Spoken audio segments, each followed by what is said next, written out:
গুনাহসমূহ পরিহার করলে কোরআন হাকিমে কোন দুটি প্রতিদানের কথা বলা হয়েছে? এ, ক্ষমা ও অনুগ্রহ প্রাপ্তি।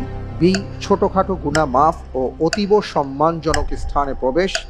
সি, পূর্বের সকল গুনাহ মাফ, জান্নাতে দাখিল। ডি, পূর্বের সকল গুনাহ মাফ, নেকিতে রূপান্তর করা হবে। জি,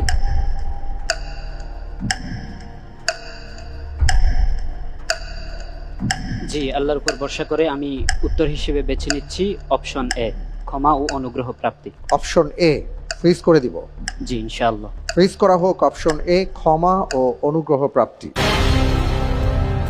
আপনি উত্তর দিয়েছেন যে কেউ যদি কবিরা গুনাহ থেকে নিজেকে বাঁচিয়ে রাখেন, আপনি বলেছেন ক্ষমা এবং অনুগ্রহ পাবেন। কোরআনে কারিমের মধ্যে আয়াতে এসছে।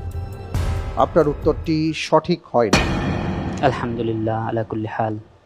আলহামদুলিল্লাহ, সঠিক উত্তর হলো অপশন বি, ছোটখাটো গুনাহ মাফ ও অতীব সম্মানজনক স্থানে প্রবেশ। পবিত্র কোরআনুল কারিমের মধ্যে এসছে সূরাতুন নিসা আয়াত নম্বর 31, ইন তাজতানিবু কাবাইরা মা তুনহাউনা আনহু নুকাফির আনকুম সাইয়্যাতিকুম ওয়া নুদখিলকুম মুদখালান কারীমা। অর্থাৎ ছোটখাটো গুনাহগুলো আল্লাহ তাআলা মাফ করে দিবেন এবং সম্মানজনক স্থানে প্রবেশ করাবেন।